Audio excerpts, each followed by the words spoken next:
So what I was going to go through, some background, introduce myself, talk about the true cost of energy, because there's some confusion, a demonstration of the Energy Locals web interface, discuss trading in Powertracer, demonstrate Powertracer, the web interface, talk about what we do not know, and that's unfortunately quite a lot, and also ask any general questions from people there.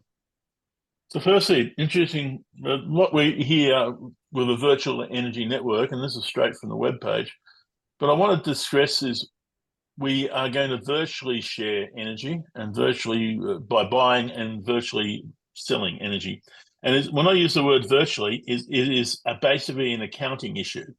You can't force an electron to do something different. The electron flows onto the grid and it goes anywhere it feels like it should go, according to the rules of energy, being induction, capacitance, and resistance. But this is more an accounting exercise. So once the electron or power goes onto the net, it goes anywhere it likes to, under control of various energy laws, but we can't control where it goes. This is basically an accounting exercise. And that's why you need a smart meter to be able to do it.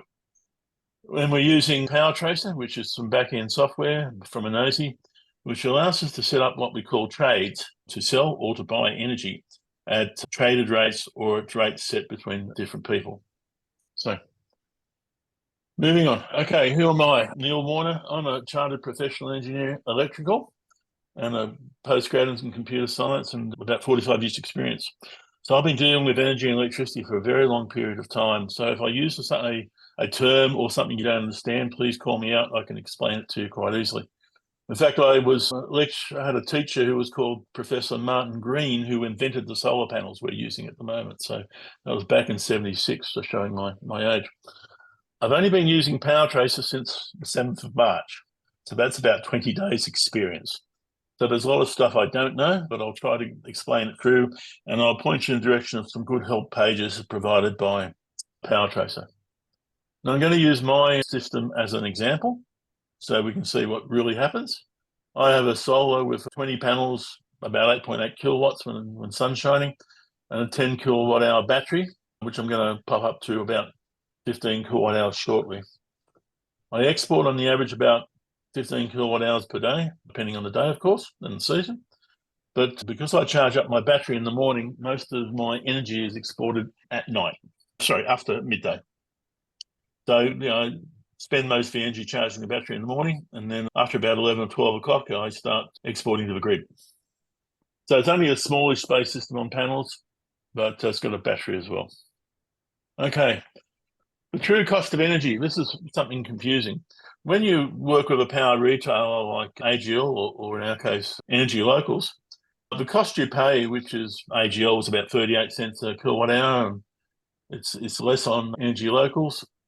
About 55% of that goes to paying for the grid.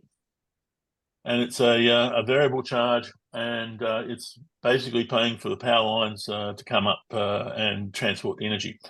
This is especially in New South Wales, where they sold off the grid. Victoria, the state government kept the grid. The charges are different.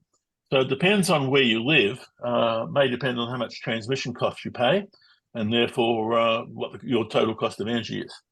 You still pay a fixed charge for connection, and that's between 68 and 76 cents a day with Energy Locals. So I think with AGL, when I was on, it was over $1. So that's the thing. So that's the cost you pay to your retailer. However, when we're talking about Energy Locals, we're talking about, for me, 32 cents per kilowatt hour for energy.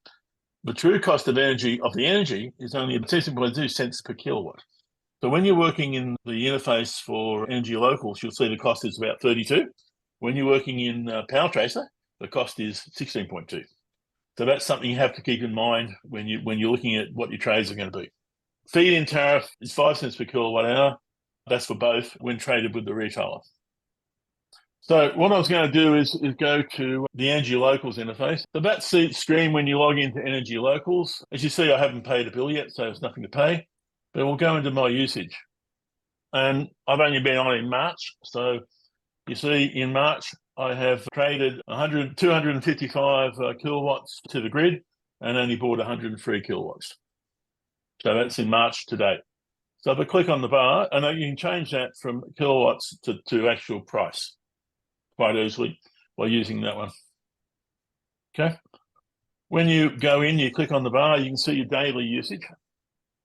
And as you see here, Sunday and Monday were fantastic for solar.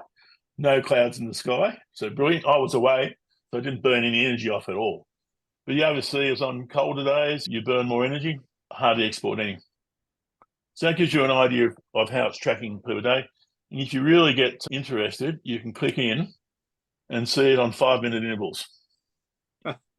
Not always useful, but it's there if you need that sort of thing. So that is a pretty simple interface. That's all I look at, is to see what it's looking like in the particular thing, to get an idea of what's going on. And the cost here, when you have it in cost, is based on 5 cents for export, and for my case, is 32 cents for import. Okay, moving on to trading. Now, there are 3 types. When we talk about exchanging energy, Powertracer talks about trades. So we'll talk in terms of trades. And there's 3 sorts of trades in Powertracer. A community trade, peer-to-peer trade, and the default trade, which is the retail default trade. The first 2 is up to you to set the price you wish to trade at. The last one is the default based on the retail, which is energy locals. Community trades, in this type of trade, 2 trading partners don't know necessarily who each other is. Each community member can set the community trade price on Powertracer, and you set a minimum sell price and a maximum buy price. The price of community trades is set every 30 minutes, and it's the same for everyone buying energy or selling energy in the community, and it may vary from time to time. One of the things we don't know is what the algorithm is that sets the price. When I've traded community-wise, I've traded about 11 cents per kilowatt hour, but that's not absolutely certain. Oh, that shouldn't say C0. I've made a mistake. When I send it out, I'll put a link in there to a help page, okay? I must have had a typo when I put this together. Okay, peer-to-peer trades is when someone you know and you agree on both the price for both the sell and the buy. And that's a link to a page which displays it in good detail in the help page. Default trades are set by the retailer, energy locals, and it's normally set at your agreed price. The trades happen typically when there's not enough energy available to renewable sources to supply the community. Still nights. I'll just go in and demonstrate that to you. Okay, when you first come into Powertracer, it lists your property. You may have multiple properties, and I only have 1 meter on the property, and you see my address, and you basically click on Manage Property. Again, it's a similar display to what was shown in Energy Locals, except different prices, of course, as discussed. And you see the 3 sorts of trades down here. I'm trading with Chris McGuigan. I haven't traded that much, 34 and 36 and 42 watts. I think it was just a test trade. My community exports, I've exported 4 kilowatts and imported 9.8 kilowatts. And the default trades is where most of it goes. I've exported 185 and imported 62. So I've actually a graph there of what your trades have been, and a summary there showing you the peer-to-peer trades as well as the community trades and the default trades. Now, the big thing is how you set up these trades. So I'll just go into the trading rules. So you can set up multiple peer-to-peer trades. I've only set up one. I'm buying and selling from Chris. You set up 1 community trade, and you have the default trade at the bottom. And you can view your energy things and your rates. And as I quoted, 16.2 in Powertracer and 5. Okay.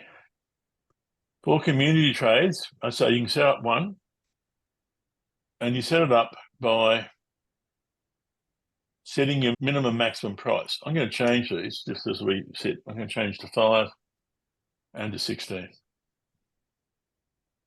And when we get into looking at that, the advice is, which I only found today, was you might as well set at 5 and 16, because the algorithm will determine what the community trading price will be. So the advice I found today was to set it at 5 and 16, which seemed a bit odd, but I'll listen to them. Okay, so that's setting your community trade. Again, the recommendation in the help file I pointed to is set it at 5 and whatever your maximum, your buy price is, and I set it at 16. So for peer-to-peer trades, I sent one to Chris and she sent one to me. And you basically get a proposed and then you can accept it. And the close means I'm finishing with that trade. But to propose a new trade, help pops up every time you try to use it. It points to what you've got to do. It's quite helpful in that respect. It can walk you through. Okay, so you select buy or sell. So let's say I'm going to buy energy and I want to buy at, okay, 12 cents per kilowatt hour. I only have 1 meter. You can have multiple meters if you need. And you put in the recipient's email address to do the trade. And then you propose it. You get an email as it's proposed, and they'll get an email, and it arrives in here, and they can accept it or reject it, and then the trade is set up. I don't have a dummy to work with at the moment, but I'll work that out for next time I do this. So I agreed to trade with Chris at 10. She's got a solar system. I've got a solar system.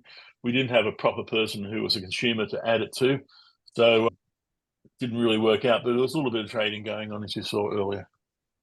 It is a complex system. The other thing you can do on peer-to-peer, and I haven't done this as yet, is you can go time of use pricing, which means you can add a clause onto when you actually transmit the energy.